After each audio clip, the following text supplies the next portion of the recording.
یہ ذکر شرف ہے ذاکرین کے لیے، یہ ذکر شرف ہے سامعین کے لیے، یہ ذکر شرف ہے ہر انسان کے لیے، یہ ذکر شرف ہے ملائکہ کے لیے، یہ ذکر شرف ہے پیغمبروں کے لیے۔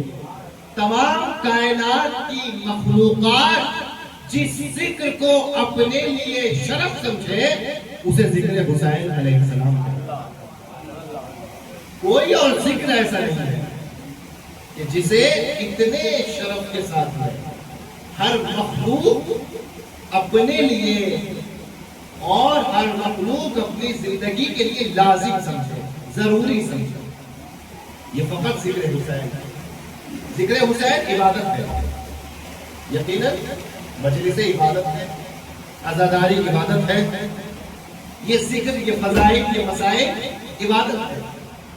اور عبادت اللہ نے کئی قسمیں عبادت کی بنائی ہیں۔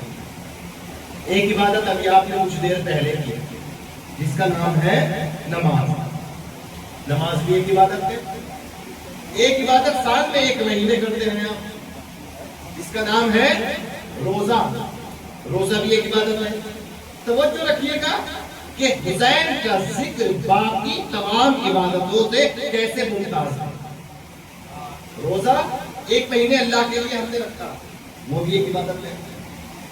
سال میں ایک مرتبہ سفر انجام دینے کے بعد ایک عبادت ہوتی ہے، اسے کہتے ہیں حج، وہ بھی ایک عبادت ہے۔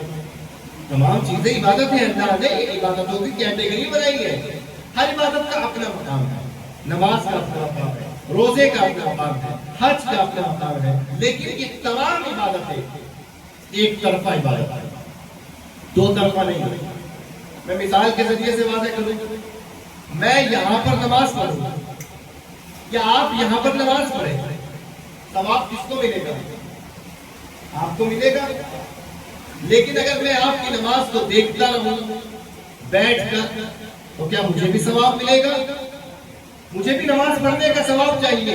آپ کہیں کہ مولانا دیکھنے سے کام نہیں چلے گا، آئیے وضو کیجیے اور نماز پڑھیے، تب ثواب ملے گا۔ ہم نے روزہ رکھا، آپ نے روزہ رکھا، میں نے کہا مجھے بھی روزے کا ثواب چاہیے، کیا کرنا پڑے گا؟ کہ میں بھی آپ کو پورے دن دیکھتا رہتا ہوں، آپ کے روزے کو نہارتا رہوں، کیا مجھے بھی ثواب مل جائے گا؟ آپ کہیں گے نہیں، اگر روزے کا ثواب چاہیے صبح صادق سے لے کر مغرب کی اذان تک بھوکا پیاسا آپ کو بھی رہنا پڑے گا۔ ہم نے کہا آپ حج پر جا رہے ہیں، بھائی ہمیں بھی حج کا ثواب دے دیجئے گا۔ کیسے؟ کہ ہم ویڈیو کال پر آپ کے حج کو دیکھتے رہیں گے، ہمیں بھی حج کا ثواب دے دیجئے گا، کیا ہمیں بھی حج کا ثواب مل جائے گا؟ تو حج پر جانے والا کہے گا کہ نہیں، اگر آپ کو حج کا ثواب چاہیے تو 7-8 لاکھ روپے خرچ کر کے مکہ جانا پڑے گا، وہاں صفا مروہ کے درمیان صحیح کیجئے، احرام پہنیے، طواف کیجئے، قربانی کیجئے، تب جا کر حج کا ثواب ملے گا۔ پتہ یہ چلا کہ ساری عبادتوں کے ثواب ایک طرفہ تھے، جس نے عبادتیں انجام دی اس کے حصے میں ثواب لکھا جاتا رہا، لیکن اگر کوئی دیکھ رہا تھا، سن رہا تھا، اسے دیکھنے سننے سے ثواب نہیں ملا، لیکن جس نے عبادتوں کو انجام دیا اسے عبادت انجام دینے کا ثواب ملتا چلا گیا۔ لیکن تمام عبادتوں میں ہمیں دو عبادتیں ایسی نظر آئیں کہ جس کا ثواب اللہ نے ایک طرفہ نہیں رکھا بلکہ دو طرفہ رکھا۔ جو پڑھنے والے کو بھی ثواب دیا، سننے والے کو بھی ثواب دیا۔ ایک عبادت تھی قرآن کی تلاوت، اللہ نے کہا پڑھنے والے کو بھی ثواب دوں گا، سننے والے کو بھی ثواب دوں گا۔ دوسری عبادت تھی حسین کی مجلس، اللہ نے کہا پڑھنے والے کو بھی ثواب، سننے والے کو بھی ثواب۔ ایک سلوات پڑھ دے محمد والے۔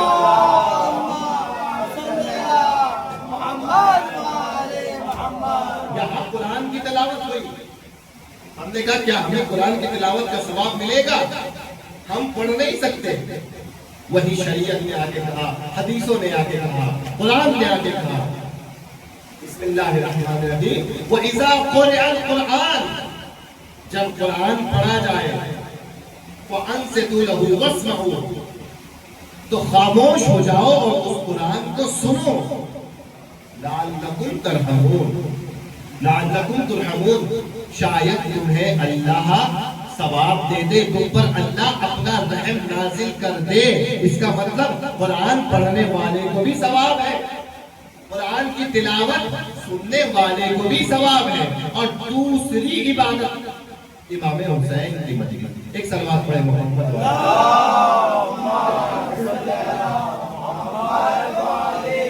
کہا گیا کہ اگر یہ ذکر ہو رہا ہو تو اس ذکر کو سننے کے لیے بیٹھ جاؤ، اس ذکر میں تشریف لاؤ، اس ذکر کو اہمیت دو. حسین کے ذکر کے ذریعے سے انسان کا مقدر بدل سکتا ہے، انسان کی قسمت بدل سکتی ہے. یہی نہیں، حسین کا ذکر سننے کے لیے انبیاء بے قرار رہتے ہیں، حسین کے تذکرے کے لیے اوصیاء بے قرار رہتے ہیں، حسین کی مجلس کے لیے ملائکہ بے قرار رہتے ہیں. روایتوں میں آیا ہے کہ ملائکہ فوج در فوج انتظار کرتے ہیں کہ خدا حکم دے اور ہم حسین علیہ السلام کی کسی مجلس میں شریک ہو جائیں. حسین علیہ السلام کی عظمت ہے کہ انسان جتنا ہو سکے امام حسین کے ذکر سے منسلک رہے. کیوں؟ کیونکہ ہمیں زندگی میں جو کچھ بھی ملا ہے، جو کچھ بھی مل رہا ہے، یا جو کچھ بھی ملے گا وہ حسین کے صدقے میں ملے گا. ایک صلوات پڑھیں محمد والا.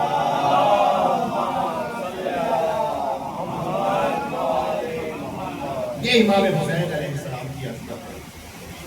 پروردگار عالم نے آپ پوری دنیا میں دیکھیے دو گھر ایسے ملیں گے کہ جو سب سے زیادہ تعداد ہے. ہم اور آپ دنیا میں کتنے گھر اپنے بنائیں گے؟ ایک گھر، دو گھر. لیکن اللہ نے آپ دیکھیے دو شخصیتوں کے گھر دنیا میں سب سے زیادہ. ایک گھر خود اللہ کا گھر جسے مسجد کہتے ہیں، دوسرا گھر امام حسین سے منسوب جسے عزاخانہ کہتے ہیں. کوئی کتنا بھی بڑا رئیس ہو جائے، کوئی کتنا بھی بڑا غنی ہو جائے، دنیا میں اتنے گھر نہیں بنا سکتا جتنے گھر حسین نے بنا لیے. دو ہی ذات ایسی نظر آئی کہ دنیا میں جن کے سب سے زیادہ گھر تھے، یا تو پروردگار عالم کا گھر مسجد ہے یا امام حسین کا گھر عزاخانہ ہے. لیکن اللہ کے گھر کے لیے ہمیں شرائط نظر آئے. نجس آدمی نہیں آ سکتا، غیر مسلم نہیں آ سکتا، فلاں نہیں آ سکتا، فلاں نہیں آ سکتا. لیکن جب حسین کے گھر کو دیکھا کوئی شریعت، کوئی شرائط نظر نہیں آئے. حسین کے گھر نے کہا، حسین کے عزاخانے نے آواز دی کہ تیرے حسین پہ ملتے ہیں ہر خیال کے لوگ. یہ اتحاد کا مرکز ہے آدمی کے لیے. یہاں آنے کے لیے کسی شرط کی ضرورت نہیں ہے. یہاں ہر قبیلے کا انسان آ سکتا ہے، ہر مذہب کا انسان آ سکتا ہے، ہر قوم کا انسان آ سکتا ہے. شرط کیا ہے؟ شرط کیا ہے؟ شرط ہے کہ اس کا دل امام حسین سے منسلک ہو، حق پسند ہو، حق پسند ہو. اگر کوئی حق پسند ہے کسی بھی مذہب کا ہو وہ امام حسین سے منسلک رہے گا. لیکن اگر کوئی حق پسند نہیں ہے چاہے مسلمان ہی کیوں نہ ہو، امام حسین سے دور رہے گا، نزدیک نہیں آئے گا.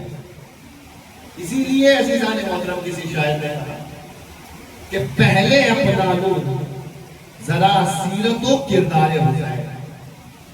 پہلے اپنا لو ذرا سیرت و کردار حسین، پھر میرا حق ہے میں کہلاؤں عزادار حسین.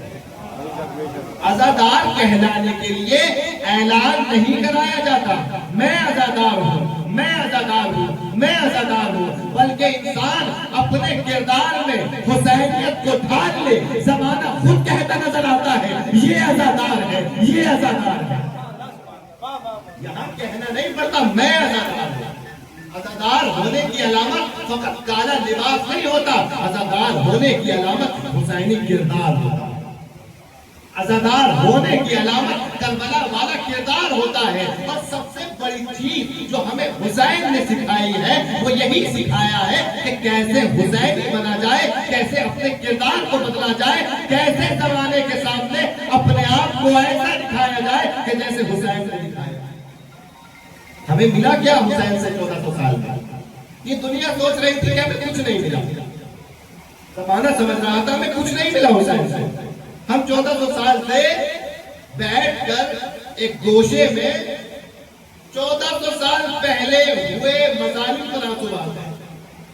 ہم ایسی قوم ہے کہ بیٹھ کر 1400 سال سے رو رہے ہیں، آنسو بہا رہے ہیں، مگر عزیزو دیکھیے وہ تو عز و منتشا وہ تو ذل و منتشا۔ کل تک جو لوگ اعتراض کرتے تھے کہ یہ قوم وہ ہے کہ جو 1400 سال سے حسین پر آنسو بہا رہی ہے، یہ فقط رونا جانتے ہیں، آنسو بہانا جانتے ہیں، آج ان کے لیے اللہ نے دور حاضر میں دوبارہ ثابت کر دیا کہ فقط یہ آنکھیں حسین پر رونا نہیں جانتی، جب دشمنوں کو گھور کر دیکھتی ہیں یہ آنکھیں دشمنوں کو خوف میں رلانا بھی جانتی ہیں۔ یہ آنکھیں فقط رونا نہیں جانتی، یہ دشمنوں کو رلانا بھی جانتی ہیں۔ یہ لوگ کہ جو 1400 سال سے فقط خیبر و خندق کا ذکر کر رہے ہیں، یہ فقط 1400 سال پہلے گزرا ہوا خیبر یاد نہیں دلاتے، یہ فقط 1400 سال پہلے والے خیبر کو یاد نہیں کرتے، بلکہ زمانے حاضر میں اگر کوئی نیا معرکہ رونما ہو جائے اور مرحب کی کوئی نئی اولاد میدان میں آ جائے تو یہ نیا خیبر بنانا بھی جانتے ہیں، اسے جیتنا بھی جانتے ہیں۔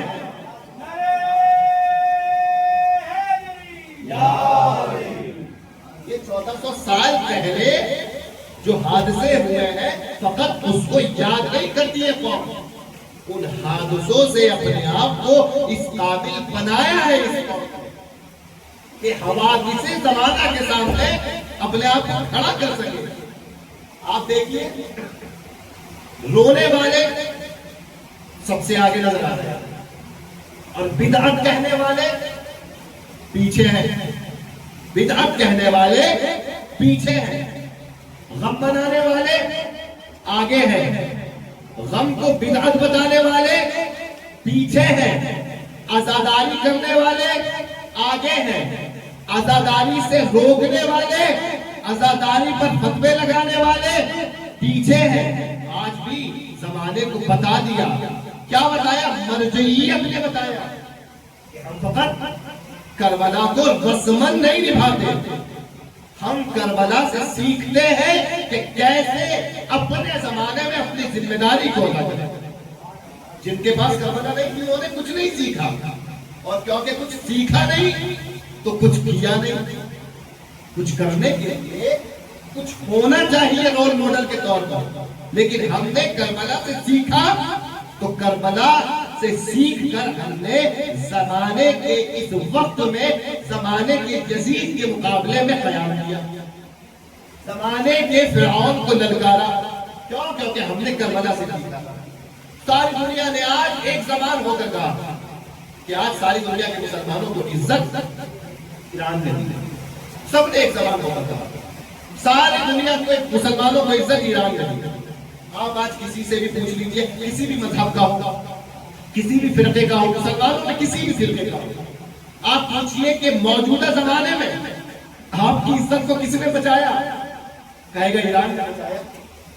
جہاں سب پیچھے نظر آ رہے تھے ایران آگے نظر آ رہا تھا، ایران نے عزت کو بچایا۔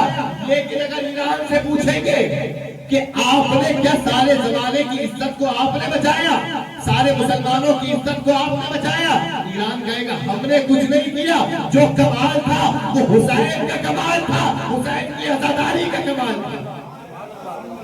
اسی لیے امام خمینی نے فرمایا تھا جب انقلاب آیا اور انقلاب نے سارے زمانے کو بتا دیا کہ ایران کے پاس وہ طاقت ہے، وہ دبدبا ہے کہ ایران اپنی بات رکھ سکتا ہے، جیت سکتا ہے، تو سب کہہ رہے ہیں کہ خمینی نے کیا، خمینی نے کیا، خمینی نے کیا۔ امام خمینی نے کہا کہ میں نے کچھ نہیں کیا، ہمیں جو کچھ بھی ملا وہ حسین سے ملا۔ ہرچے داری از محرم و سفر داری و حج داری از امام حسین داری. تو کل جو خمینی نے کہا تھا کہ ہم نے کچھ نہیں کیا، جو کچھ کمال تھا وہ حسینیت کا کمال تھا. تو آج بھی دوبارہ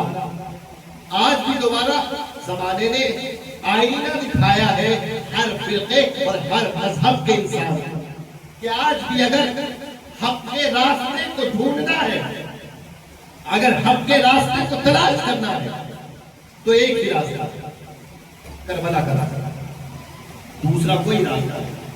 فرقے بہت ہیں، مذہب بہت ہے، مسلک بہت ہے، مکاتب بہت ہے، لیکن حق کا راستہ ایک ہے اور وہ حسینی راستہ. ایک ہی راستہ ہے. اس راستے پہ آ جاؤ گے دنیا میں عزت دار بن جاؤ گے، قبر میں بھی عزت دار رہو گے، محشر میں بھی عزت دار اٹھو گے. اس راستے سے دور ہو جاؤ گے دنیا میں بھی ذلیل ہوں گے، آخرت میں بھی ذلیل ہوں گے. ایک ہی عزت کا راستہ ہے دنیا میں اور وہ راستہ حسینیت کا راستہ ہے. ایک صلوات پڑھتے محمد والے.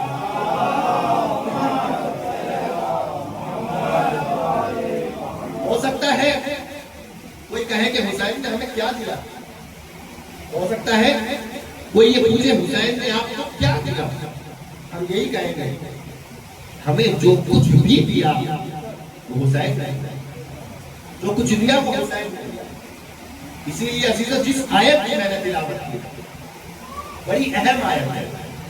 جتنے بھی اشکال اور اعتراضات کیے جاتے ہیں امام حسین کے اوپر اور ان کی عزاداری کے اوپر، اس آیت میں ہر اعتراض کا جواب پایا گیا ہے، جس میں اللہ کہہ رہا ہے وَلَا تَقُولُوا لِمَن يُقْتَلُ فِي سَبِيلِ اللَّهِ أَمْوَاتٌ، کہ ہرگز جو اللہ کی راہ میں قتل کیے گئے ہیں انہیں مردہ نہ کہنا بل احیاء، کیونکہ وہ سب کے سب زندہ ہیں.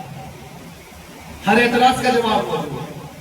چاہے اعتراض ہو کہ ہم زندہ و جاوید کا ماتم کیوں کریں، چاہے اعتراض یہ ہو کہ جس نے مارا ہے وہی ماتم کرتے ہیں، چاہے اور کوئی اعتراض ہو. ہر اعتراض کا جواب اگر اس آیت کو مفہوم کو اس کے سمجھ لیا جائے، ہر اعتراض کا جواب اس آیت میں ہے. اور آخر میں اللہ کہتا ہے وَلَٰكِن لَا تَشْكُرُونَ، لیکن تم ابھی اس بات کو سمجھتے نہیں. شہید راہ خدا زندہ ہے، شہدائے راہ خدا زندہ ہے، لیکن ابھی تم ان کی زندگی کو درک نہیں کر سکتے. لہذا کوشش کرنی چاہیے کہ انسان ان مسائل کو سمجھے. وَلَا تَقُولُوا لِمَن يُقْتَلُ فِي سَبِيلِ اللَّهِ، جو اللہ کی راہ میں مارے گئے انہیں مردہ نہ کہنا بل احیاء، کیونکہ وہ زندہ ہے. زندہ ہے اور زندہ ہونے کی دلیل کیا ہے؟ وہ زندہ ہے کیوں؟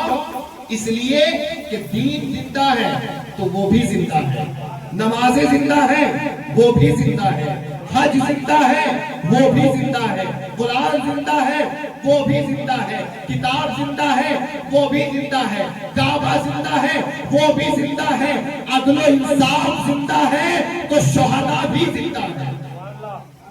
اگر وہ زندہ نہ ہوتے تو یہ سب چیزیں مٹ گئی ہوتی. تو کوئی زندہ ہے جس نے ان سب چیزوں کو زندہ رکھا ہوا ہے. اگر ہمیں ان کی زندگی کا ادراک ہو جائے تو یہ ہماری کامیابی کے لیے ابھی تو واقع کوئی یہ اعتراض نہ کرے کہ ہمیں حسین نے کیا دیا، تو ہم یہی فخر سے کہہ سکتے ہیں کہ جو کچھ ہمیں دیا وہ حسین نے، جو کچھ دیا حسین نے. دنیا آج سب سے زیادہ جس چیز کے پیچھے جاتی اسے کہتے ہیں عزت.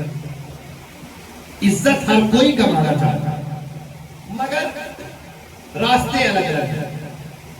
کوئی کسی چیز میں عزت سمجھتا ہے اور کوئی کسی چیز میں عزت سمجھتا ہے. ہر انسان چاہتا ہے میں عزت دار بن جاؤں، لوگ میری عزت کریں، چار آدمی مجھے سلام کرے، مجھے سیلیوٹ کرے. ہر انسان یہ چاہتا ہے. کوئی یہ نہیں چاہتا کہ ہر آدمی اس سے اکھڑ کے بات کرے. ہر انسان چاہتا ہے مجھ سے لوگ نظریں جھکا کے بات کریں، میری عزت ہو معاشرے میں. لیکن اگر سوال کیا جائے بھائی یہ بتائیے آپ کی نظر میں عزت پانے کا معیار کیا ہے؟ کوئی ایسی چیز آپ کو مل جائے جس کے عوض آپ کو عزت مل جائے تو آپ کیا چیز لینا چاہیں گے؟ ہمیں 4 الگ الگ لوگ دکھائی دیں اور 4 الگ الگ جواب دیں. ہم نے پہلے سے سوال کیا، آپ بتائیے اگر آپ کو عزت چاہیے ہو تو آپ کس چیز میں عزت کو دیکھتے ہیں؟ انہوں نے کہا مولانا آج کا زمانہ بدل گیا ہے، یہاں جس کے پاس پیسہ ہے اس کی لوگ عزت کرتے ہیں. ہمیں تو پیسہ چاہیے، مال چاہیے، دولت چاہیے. جتنی دولت بڑھتی رہے گی ہماری اتنی عزت بڑھتی رہے گی. ہمیں اگر عزت دکھ رہی ہے تو دولت میں دکھ رہی ہے. اسی لیے جو اس ٹائپ کے لوگ ہوتے ہیں وہ ہمیشہ دولت کی تلاش میں رہتے ہیں، کسی طریقے سے دولت مل جائے، مال مل جائے. ہم نے دوسری فکر کے انسان سے پوچھا، آپ بتائیے آپ عزت کو کس چیز میں دیکھتے ہیں؟ انہوں نے کہا مولانا ہم تو عزت کو پاور اور طاقت میں دیکھتے ہیں. جس کی پاور ہے، جس کے پاس طاقت ہے، جس سے لوگ گھبرا جائے وہ عزت دار ہے. بھائی پیچھے چاہے کچھ بھی کہتے رہے، سامنے تو عزت کریں گے. تو ہم عزت دیکھتے ہیں پاور میں، طاقت میں. ہمیں طاقت مل جائے ہم سمجھیں گے ہمیں عزت مل گئی. ہم نے تیسری فکر کے انسان سے پوچھا، آپ بتائیے آپ عزت کو کس چیز میں دیکھتے ہیں؟ انہوں نے کہا ہم نہ طاقت کو عزت کا معیار سمجھتے ہیں، نہ دولت کو عزت کا معیار سمجھتے ہیں. ہم تو اس نتیجے پہ پہنچے ہیں کہ عزت کے لیے انسان کے پاس عہدہ ہونا چاہیے، مقام ہونا چاہیے. اگر انسان کسی مقام پر، کسی عہدے پر پہنچ گیا خود بخود عزت مل جائے گی، پیسہ بھی آ جائے گا، پاور بھی آ جائے گی. ایک انسان حوالدار جب تک تھا لوگ عزت نہیں کرتے تھے، انسپیکٹر بن گیا، IPS بن گیا تو لوگ خود بخود عزت کرنے لگے. محنت کر کے وکیل بن گیا، جج بن گیا، خود بخود عزت کرنے لگے. کہا مولانا دولت میں بھی وہ عزت نہیں، طاقت میں بھی وہ عزت نہیں جو عزت منصب اور عہدے کو پالے نہیں. لہذا اگر منصب مل گیا عزت مل جائے گی، منصب مل گیا تو دل کو سکون مل جائے گا، ہم عزت دار بن گئے. ہم نے تینوں سے گفتگو کی اور جب تینوں کی باتوں کو سن لیا تو ایک اور چوتھا انسان بیٹھا جو نہایت ہی شرافت کے اندر ڈوبا ہوا تھا. میں نے کہا شاید آپ کے پاس کوئی ایسا معیار ہے کہ جو ان تینوں سے الگ ہو. توجہ چاہوں گا، کوئی معیار ہو جو ان تینوں سے الگ ہو. پہلے نے کہا دولت ہے تو عزت ہے، دوسرے نے کہا طاقت ہے تو عزت ہے، تیسرے نے کہا عہدہ ہے تو عزت ہے. لیکن ہم نے چوتھے سے پوچھا آپ بتائیے کیا آپ کی نظر میں یہ تینوں صحیح ہیں؟ تو چوتھے نے کہا نہیں، نہ تو پہلا صحیح ہے، نہ دوسرا صحیح ہے، نہ تیسرا صحیح ہے. کہا کیسے؟ کہا انہوں نے کہا دولت ہے تو عزت ہے. ان سے پوچھو اگر ایک جھٹکے میں یہ امیر سے غریب ہو گئے تو کیا عزت دار رہیں گے؟ یہ جو دوسرے صاحب کہتے ہیں طاقت ہے تو عزت ہے، ان سے پوچھو اگر بیماری نے ان کو نڈھال بنا دیا تو کوئی عزت رہے گی؟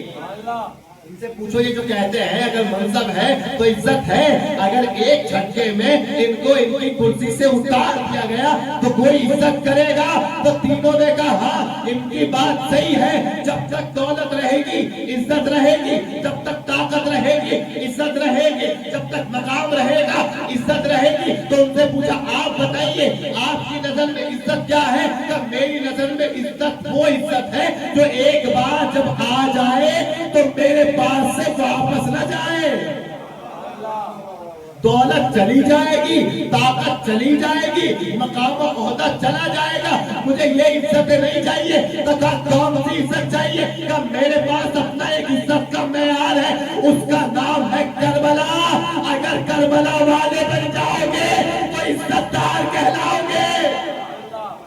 زمانے نے آج بھی دیکھ لیا پیسے والوں کی عزت چلی گئی، پاور والوں کی عزت چلی گئی، منصب والوں کی عزت چلی گئی. کربلا والے کل بھی عزت دار تھے، کربلا والے آج بھی عزتدار ہے. صلوات پڑھے محمد والے.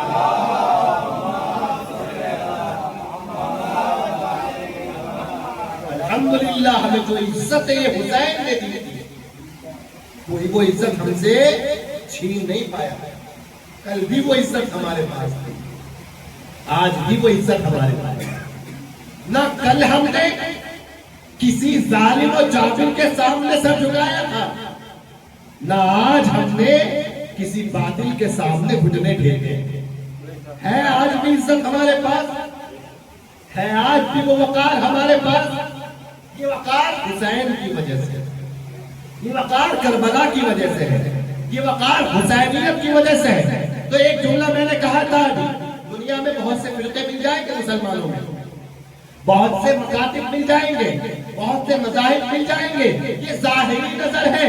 لیکن اگر میری نظر سے آپ دیکھیں، حقیقی نظر سے دیکھیں، تو دنیا میں دو ہی مذہب آج کے زمانے میں موجود ہیں. دو کے علاوہ کوئی تیسرا مذہب نہیں پایا جاتا. یا تو جو ملے گا آپ کو وہ حسینی ملے گا، اور اگر حسینی نہیں ہوگا تو یزیدی ملے گا. یا تو حسین کا طرفدار ہوگا یا یزید کا طرفدار ہوگا، کوئی تیسرا مذہب نہیں ہے. یا تو حسینی ہے یا یزیدی ہے. کچھ لوگ کہیں گے نہ تو ہم ادھر ہیں نہ ہم ادھر ہیں. ہمیں کیا کہیں گے آپ؟ اس زمانے میں بھی وہ لوگ تھے جب امام حسین نے مدینے سے سفر کیا اور کہا کہ میں یزید کے خلاف قیام کرنے جا رہا ہوں. اچھا ایک نقطہ اور پیش کرتا چلو آپ کی خدمت میں. امام کا قیام مدینے میں بھی ہو سکتا ہے. مدینے میں کون تھا؟ ولید تھا، مروان تھا. جب بیعت مانگی مدینے میں، وہیں کے وہیں امام ذوالفقار کو نکالتے اور وہیں قیام کرتے، شہید ہو جاتے. لیکن مدینے میں امام نے قیام نہیں کیا، مدینے کو چھوڑا. کیوں قیام نہیں کیا مدینے میں؟ مدینے میں قیام کیوں نہیں کیا؟ امام دیکھ رہے تھے کہ مدینے میں ولید ہے، مدینے میں مروان ہے، اور حسین کا مقام یہ نہیں ہے کہ حسین ان چھوٹے موٹے چیلوں سے لڑتا پھرا. حسین ان چھوٹے موٹے سپاہیوں سے اپنے عظیم لشکر کو نہیں لڑوائیں گے. حسین نے کہا نہیں، میرا لشکر بڑا عظیم ہے. مدینے سے نکل کر مکے آ گیا. مکے میں بھی قیام نہیں کیا، مکے میں بھی قیام نہیں کیا، مکے سے نکل گئے، کوفے کے راستے کو اختیار کیا. آخر پوچھا جائے مولا آپ نے قیام پہلے کیوں نہیں کیا؟ اور راستے میں اتنے شہر پڑے تھے، ہر شہر میں کوئی نہ کوئی یزید کا گورنر تھا. کہیں بھی قیام کرتے اسی شہر سے امام کے مقصد کی ابتدا ہو جاتی. کیوں کسی بھی شہر میں قیام نہیں کیا؟ امام کیوں اسی جانب گئے؟ امام کیوں کربلا کی جانب گئے؟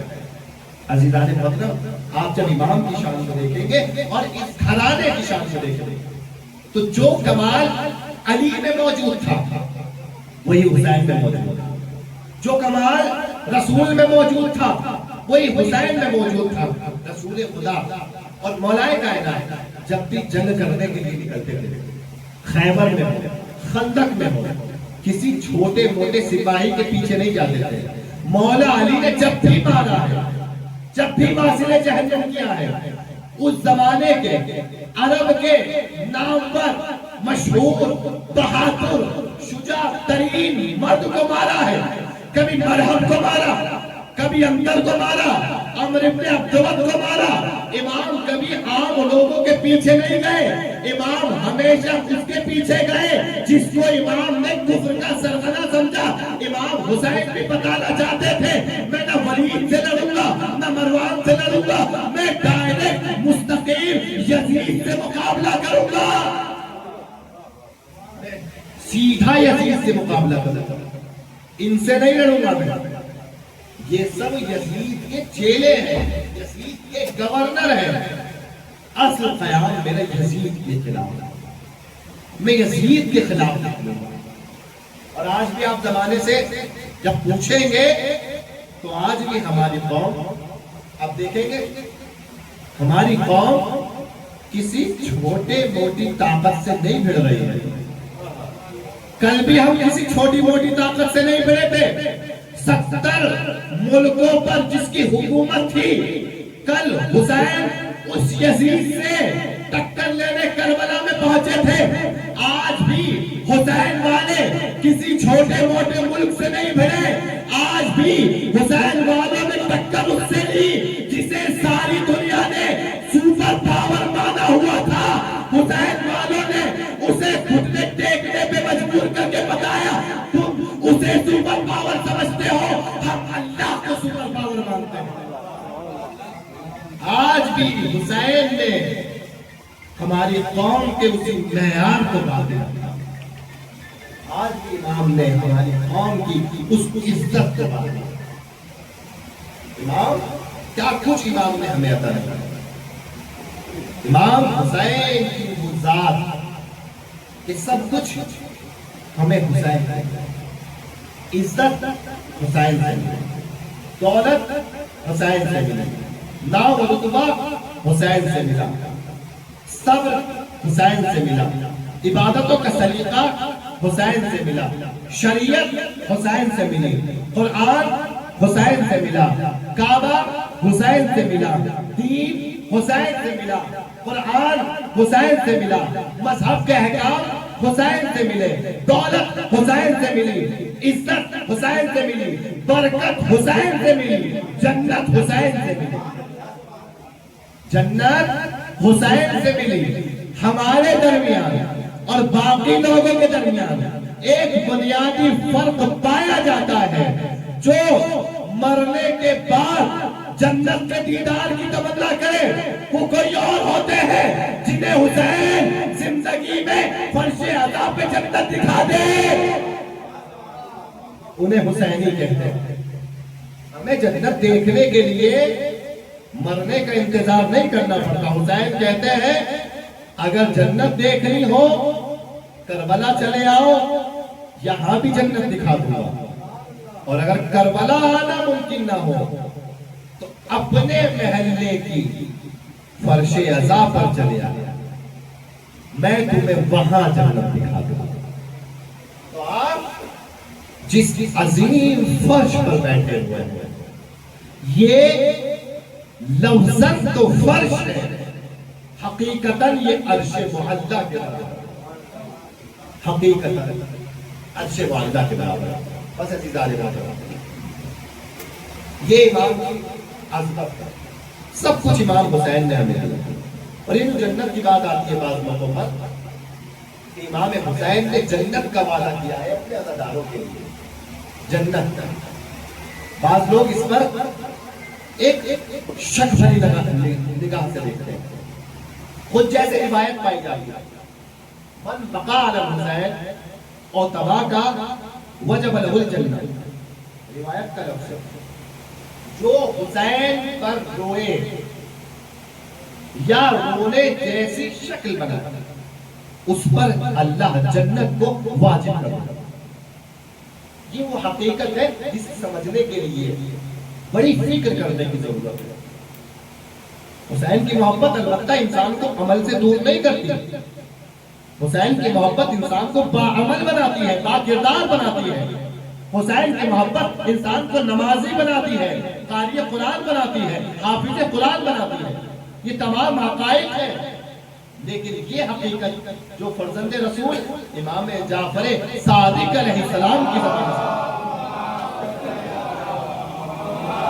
بیان ہوئی, من بقا علی حسین اور تباہ کا, جو روئے یا رونے جیسی شکل بنائے اس پر جنت واجب ہے. کسی عالم دین سے پوچھا گیا آپ کی نظر میں یہ حدیث کیسی ہے؟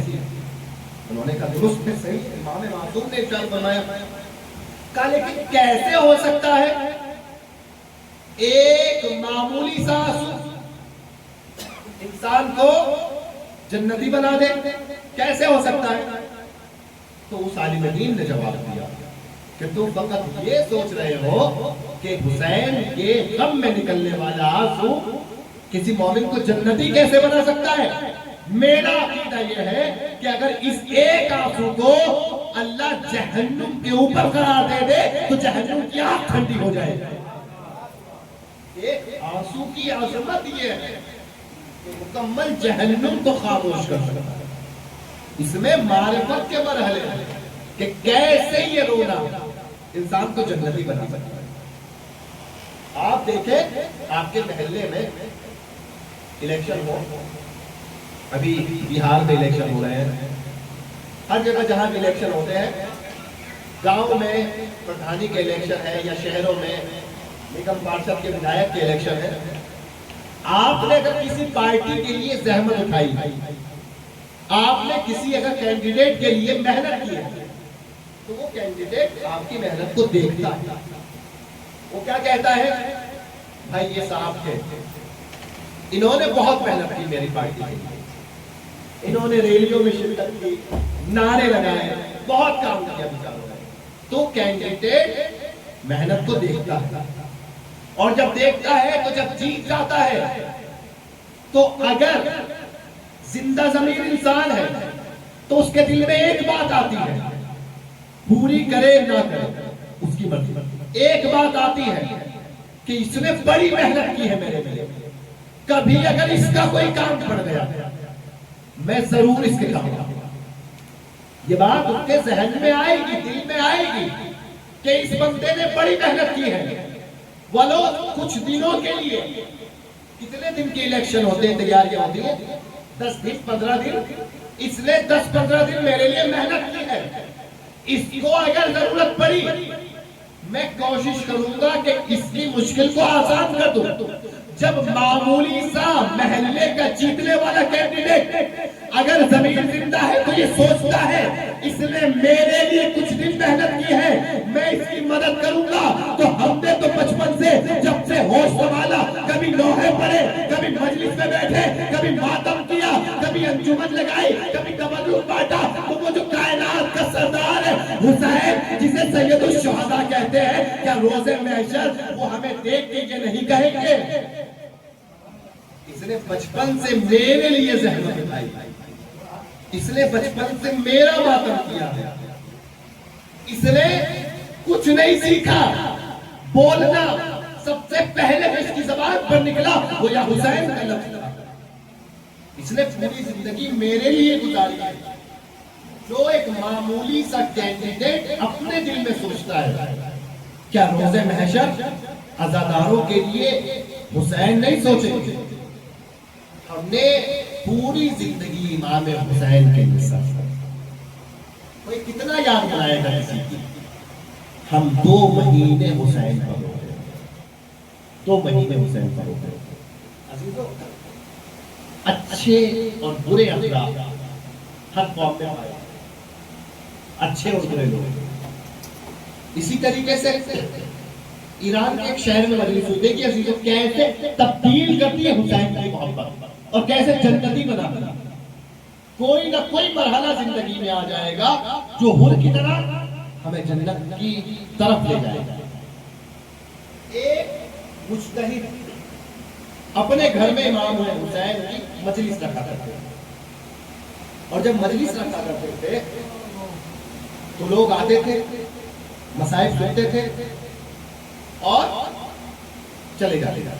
ایک دن 2 نوجوان آئے، مگر ان نوجوان کا اخلاق تھوڑا سا عجیب تھے، شیعہ. لیکن جیسے ہی مسائل شروع ہوئے لوگوں نے رونا شروع کیا امام حسین کی مصیبتیں سن کر. وہ دونوں لڑکے لوگوں کے چہروں کو دیکھ کر ہنسنے لگے. سب لوگوں نے ان کی طرف دیکھا ناراضگی کی نگاہ سے، مگر کسی نے کچھ نہیں کہا. لیکن ان کا یہ عمل پوری مجلس جاری رہا. وہ دونوں لڑکے مومنین کو روتا ہوا دیکھتے تھے اور ایک دوسرے کو دیکھ کر ہنستے تھے. اب مجلس تمام ہو گئی، سب اپنے گھر چلے گئے، وہ بھی اپنے گھر چلے گئے. اگلے دن پھر مجلس سب آئے، وہ 2 لڑکے بھی آئے. اب جیسے ہی مجلس میں عالم دین نے مسائل پڑھنا شروع کیے، ان 2 لڑکوں نے دہاڑے مار مار کے رونا شروع کیا. اور آج عالم یہ تھا کہ مجمع میں سب سے زیادہ یہ 2 رو رہے ہیں. کوئی اتنا نہیں رو رہا. مجمع بڑا حیران ہوا. کل تک ایک دوسرا رویہ، آج رویہ بدل گیا. کل دوسروں کو دیکھ کر ہنس رہے تھے، لیکن آج اتنا رو رہے ہیں. کوئی اتنا نہیں رو رہا ہے گاؤں پر جتنا یہ رو رہے ہیں. گویا کچھ نہ کچھ حقیقت دیکھ کر کچھ نہ کچھ معرفت حاصل ہو گئی ہے. حاجی آغا مولانا انہوں نے دونوں کو بلایا، عزادار اکٹھے ہوئے، کہنے لگے یہ بتاؤ، اتنا تو پتا ہے کہ کل کی مجلس کے بعد کچھ حادثہ تمہارے ساتھ ہوا، مگر ہمیں بتا دو کیا حادثہ تھا جس نے تمہیں اس طریقے سے بدل دیا، اتنا چینج تمہارے اندر آ گیا.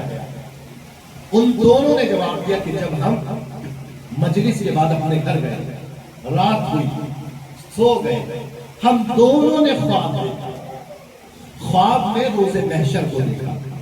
عالم محشر ہے، قیامت کا دن ہے، سب کو اپنی اپنی نجات کی فکر ہے، اور ہم دونوں دوست گئے اور ایسی جگہ پر گئے کہ جہاں پر دو بھائی کھڑے ہوئے. ایک بھائی امام حسین، ایک بھائی حضرت عباس، اور عباس کے ہاتھوں میں ایک دفتر تھا جس پر مولا عباس ہر آنے والے کا نام لکھ رہے تھے. امام حسین نے ہم دونوں کو دیکھا اور کہا عباس ان دونوں کا نام بھی دفتر میں لکھ لو، یہ دونوں بھی میرے عزادار ہیں، یہ دونوں بھی میرے خدمت گزار ہیں. عباس نے دونوں کے ناموں کو لکھا، دونوں کے نام. مولا عباس نے پوچھا آقا یہ تو بتائیے انہوں نے خدمت کیا کی ہے، کیا خدمت کی ہے؟ جو بھی کوئی مولا کے لیے خدمت کر رہا ہے، امام کے لیے، چاہے عزا خانے کی صفائی کر رہا ہو، عزاداروں کے لیے آنے کے لیے انتظام کر رہا ہو، مائک لگا رہا ہو، تبرک بانٹ رہا ہو، ہر عظمت کو، ہر خدمت کو حسین دیکھ بھی رہے ہیں، حسین لکھ بھی رہے ہیں. عباس نے پوچھا آقا کیا خدمت کی ہے، کیا خدمت کی ہے؟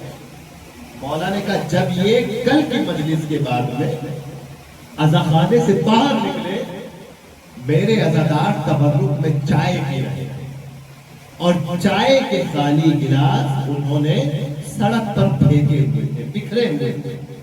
ان دونوں کے دل میں آیا کہ ہم ان گلاسوں کو اٹھا کر ان گلاسوں کو کوڑے دان میں ڈال دیں.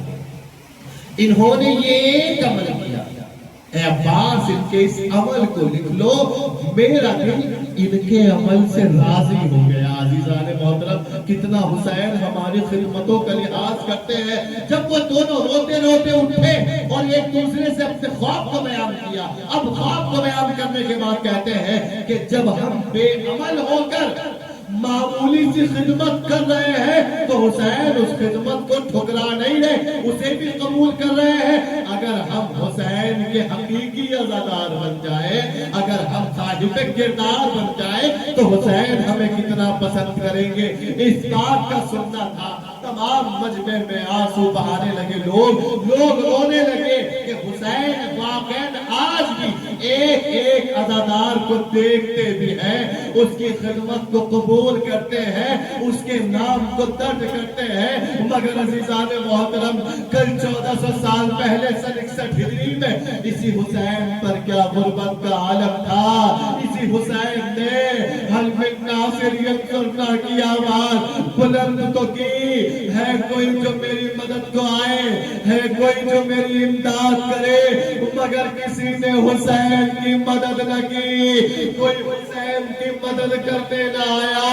عزیزان محترم کربلا کے میدان میں آخری وقت حسین کے اور خدا کے درمیان ایک گفتگو ہوئی، حسین کے اور اللہ کے درمیان ایک گفتگو ہوئی. اصول کافی میں اس کو نقل کیا گیا. شیخ کلیٹی کہتے ہیں پہلے پروردگار نے کہا یا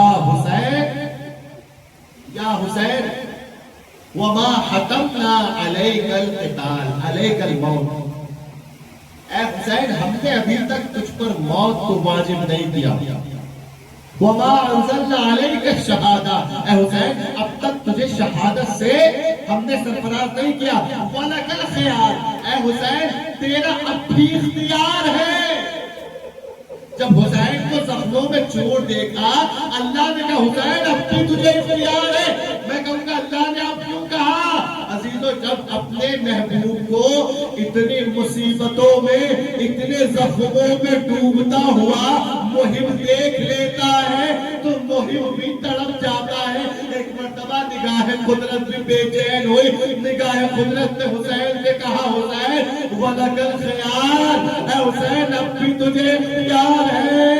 کوئی قدرت کہنا چاہتے حسین اتنی مصیبتیں کسی پہ نہیں ٹوٹی جتنی تجھ پر ٹوٹ چکی ہے. اے حسین اس سے زیادہ اب قدرت تجھے مصیبتوں میں نہیں دیکھ سکتی. عزیزو آپ کتنی مصیبتیں دیکھتے ہیں. اگر کبھی کسی پہ کوئی غم آتا ہے، ایک غم دیکھے دو غم دیکھے. آپ نے 10 دن محرم میں ماتم کیا نا، آپ کے لیے سخت تھا. ایک دن اکبر کا ماتم کیا، ایک دن اصغر کا ماتم کیا، ایک دن عباس کا ماتم کیا، ایک دن اولو محمد کا ماتم کیا، ایک دن حسین پر گریہ کیا. مگر 10 محرم 61 ہجری کو حسین نے اکیلے ان سب کے غم بھی اٹھائے، ان سب کے جنازے بھی اٹھائے. ہمارا کیا حال ہوتا ہے، ایک مصیبت سنتے ہیں تڑپ جاتے ہیں. کبھی اکبر کی مصیبت، کبھی قاسم کی مصیبت، کبھی اولو محمد کی مصیبت، کبھی حبیب کی مصیبت. حسین کا کیا حال ہوگا؟ مصیبتوں کے بعد اپنے بدن کے زخم، حسین کے اوپر کہیں تلواروں کے زخم ہیں، کہیں نیزوں کے زخم ہیں، کہیں خنجر کے زخم ہیں. جب یہی بس نہ ہوا تو کربلا میں یزیدی فوج اپنے دامن میں پتھر اٹھا رہی تھی، حسین کے پتھر مار رہے تھے. حسین نے پروردگار نے کہا یا حسین وَلَكَ الْخِيَارُ، اے حسین اب بھی تجھے اختیار ہے. جانتے ہیں حسین نے کیا جواب دیا؟ حسین نے جواب دیا یا رب وَدَدْتُ أَنْ عَقْلِي وَأَحْيَا فِي سَبِيلِكَ 70 ألف مرہ. حسین نے زخموں میں ڈوب کر 71 شہید دے کر اللہ سے کہا پروردگار اب بھی حسین چاہتا ہے اپنی جان کے نذرانے کو پیش کر دے. اور فقط ایک مرتبہ نہیں، حسین نے کہا 70 ألف مرہ اے میرے اللہ اگر مجھے 70,000 زندگی بھی دے تو میں چاہتا ہوں وہ 70,000 زندگیاں تیری راہ میں قربان کر دو. اے پروردگار میں چاہتا ہوں اپنے سر کو خنجر کے لیے اپنے سر کو پیش کر دو. عزیزان محترم حسین نے اپنے سر کو پیش کر دیا، اپنے گلے کو پیش کر دیا. وہ گلا کہ جو کئی روز کا پیاسا تھا. عزیزان محترم خنجر چلانا آسان نہ تھا، شمر کے لیے سخت تھا. عزیزان محترم علماء پڑھتے ہیں، علماء اپنی کتابوں میں لکھتے ہیں کہ شمر نے جب امام حسین کی گردن پر خنجر چلایا، ایک تو شمر کا خنجر بڑا کند تھا. عزیزو اگر کسی سے پوچھنا ہے حسین کتنے پیاسے تھے تو آئیے حسین کے قاتل سے پوچھئے. حسین کا قاتل بتا سکتا ہے حسین کتنے پیاسے تھے. شمر نے کہا جب میں حسین کا گلا کاٹ رہا تھا خنجر رک رک کے چل رہا تھا. جب شمر نے محسوس کیا اب طبیعی طور پر خنجر چلانا ممکن نہیں ہے، خنجر کو چلایا جاتا ہے مارا نہیں جاتا. جب چلانے میں شمر ناکام ہو گیا، حسین کا سوکھا گلا کٹا نہیں تو اب شمر نے حسین کے گلے پر خنجروں سے ضربے مارنا شروع کیا. ارے فرزند زہرا کا گلا 13 ضربوں میں کٹا. بہن تنے خیمہ پر ہاتھ ملتی رہی ابھی کو